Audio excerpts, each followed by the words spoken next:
I'm, you know, besides LA, because my LA person has a branch in New York or whatever, or if your manager has a branch for you to be submitting on things in New York, that's great. Right. If they're bi-coastal. But if they're not, you know, you could add that to your thing. Anyway, I'm sorry, I'm going off topic. No, it's fine. But a big part of like why I want to have the show, like I like people to have their stories, but like I also want, it's not even so much educational like that. That seems like a teaching thing, but to just show like through the stories, like you said, you wish you had people that told you these things. Like there are lots of, like I realized there are a lot of places that I could be right now, like had I known them or had just the opportunities for them like in the past. So it's. So I hope this helps some of your, you know, audience. But I mean, it's crazy. I mean, by chance, I was able to parlay into different areas.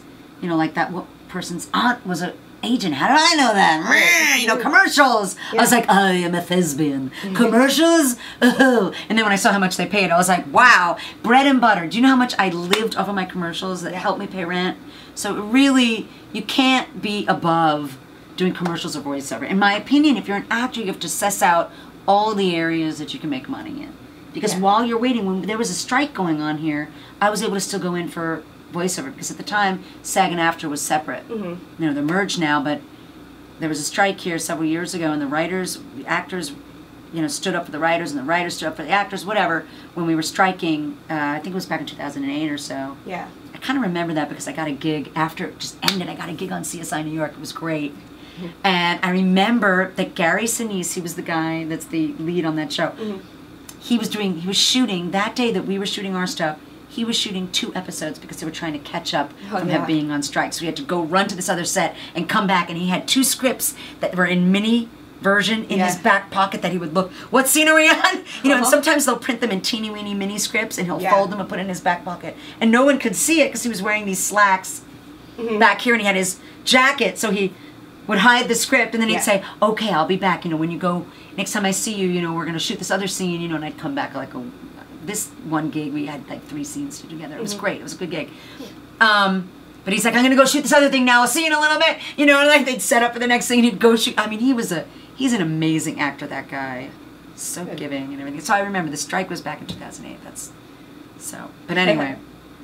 Oh, that's fun. Yeah, it's like TV, I'm always amazed because like you've got a full week to shoot it, but still like it's script after script. Yeah, and they have to memorize the scripts So it's pretty clever, like the way some people will have just things around. Someone was telling me that like if there's a scene with a coffee mug, that like one of the actors will like put their lines in the coffee mug. Are you serious? Oh my God, that's waiting in the last minute. Wow. But if they had too many lines, I can totally understand like if it's what a really you do. long one, or if you know that you're going to have that, like focus on the other stuff where you're standing out in the open and you can't have any prompts.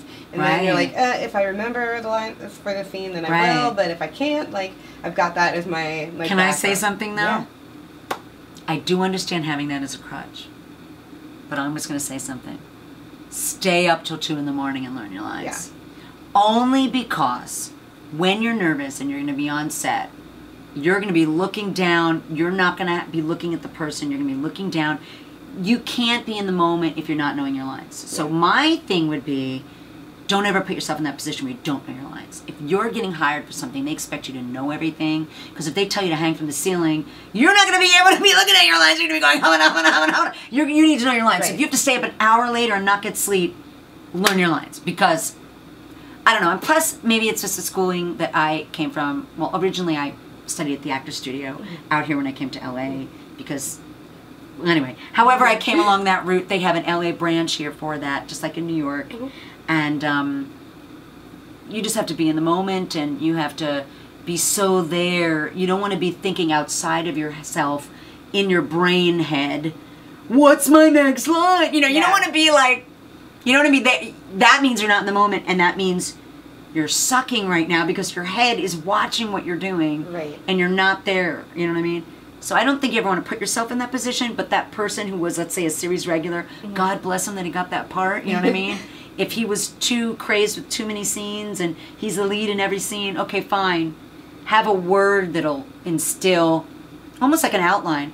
If it starts with a word and you need to look down for that word, have it on a piece of paper on the desk and then know the rest of the lines. And then if you forget, have the next word for the next paragraph, but don't have it all written out, because you're going to be like, you're not going to be able to connect with that person. Yeah. Okay, that's my sage advice for any newbies that are starting.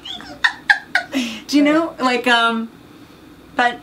Well, yeah, and especially, like, again, coming from a theater background, like, you have to have it. Yeah. And you do have a lot more time with theater, and even with movies. Oh, yeah. To to memorize learn them. things. Yeah, like, I've never done, like, I've not been on television, so I don't know what that pressure is like to try and do a series regular on TV. Like, I have so much respect for them. Oh, my God. I've not yet gotten a series regular part, but I've gotten some good stuff on there. But do you know what? I think I'm definitely open to getting a series regular back.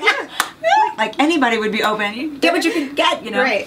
But, yeah, it definitely is a lot of lines. You just have to be totally committed to just the show and just, you know, not, you know, that's everything that's got to come first, you know? Well, maybe not first. I mean, obviously you have your personal life, but you've got to just buckle down and...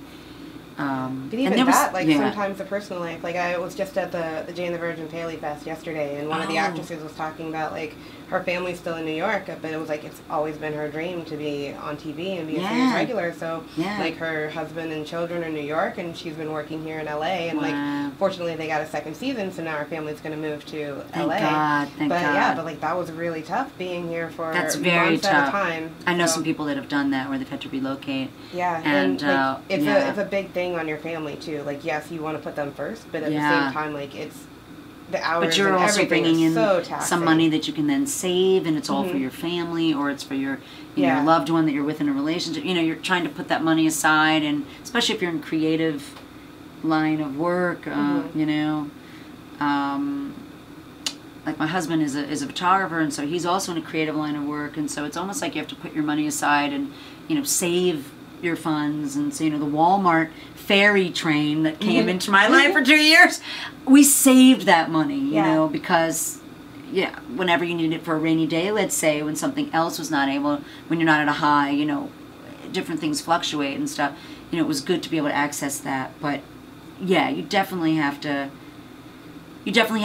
be smart about it, you know. There are some people that get on series sometimes, and they, you know, get a house, and you know, whatever, and then the next year it's dropped, and you're like, how am I going to pay, you know, whatever. Yeah. So you have to be really smart about stuff. Especially lately, like, there's so many pilots and stuff that are being made, and so many different things happening. Like, there's not nearly the security that some shows had.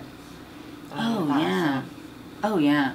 Plus, also for actors right now, I don't know what's going on right now, but in the last couple of years it's changed, where a lot of people involved in movies that are known have been wanting to get into TV, and so they want to play guest stars. So any of the people that were rotating around that had been co-stars that were playing and getting an opportunity to play guest stars are now up against, you know, famous people. Yeah. You know, so... Yeah, it's a different time. Like, before, it was kind of like everyone did movies, and if you were just kind of getting started, you did television. Yeah. Like, movies were the big thing, but television is made so well now.